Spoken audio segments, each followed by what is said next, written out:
On nous a appris que le serpent d'airain dans le désert était une image du salut, que Jésus élevé sur la croix était la réalisation parfaite de ce symbole. Et si tout cela était une illusion, une supercherie bien orchestrée? Dans le livre d'Esdras, chapitre 2, verset 13, les fils d'Adonikam, 666. Adonikam. Regardons ce nom. Il signifie « Mon Seigneur est élevé », lié au nombre de la bête. Continuons. Jean chapitre 3, verset 14.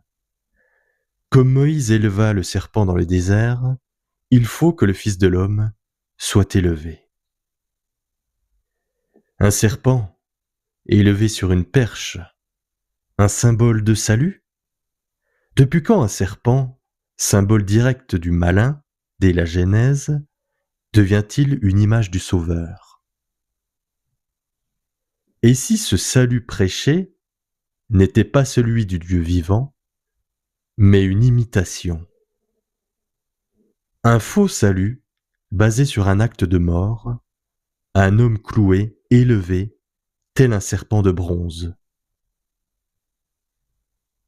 Adonikam, le Seigneur élevé, est lié à 666, et ce n'est pas par hasard. Ils ont dit « Voici le Seigneur élevé, adorez-le ». Le monde entier a été forcé d'adorer un homme élevé sur une croix, une icône imposée par Rome, par l'Église, par les empires, un symbole devenu outil de domination. Ceux qui refusaient d'adorer cette image, ceux qui rejetaient cette interprétation du salut, furent déclarés hérétiques, persécutés, brûlés vifs. Au nom de ce Seigneur élevé, des peuples furent conquis, des civilisations anéanties, des livres brûlés, des esprits asservis. Cette image est devenue le centre d'un culte universel, et tous ceux qui refusaient de s'agenouiller devant furent mis à mort. Cette image de la bête, revêtue de religion, a conquis le monde. Elle a pris l'apparence du salut, mais ses fruits sont la guerre, le sang, la manipulation. Le faux prophète, ce n'est pas un seul homme, ce n'est pas un personnage qui viendra dans l'avenir. Non, le faux prophète, c'est une multitude. Ce sont ceux qui prêchent ce mensonge depuis des siècles, ceux qui annoncent un salut par l'image d'un homme élevé comme un serpent, et qui disent « Croyez en cette mort, adorez cette image, soumettez-vous, et vous serez sauvés ».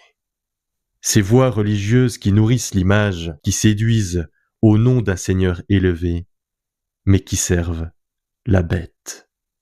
Le faux prophète est parmi nous, il parle avec douceur, mais ses paroles nous lient à l'image de la bête.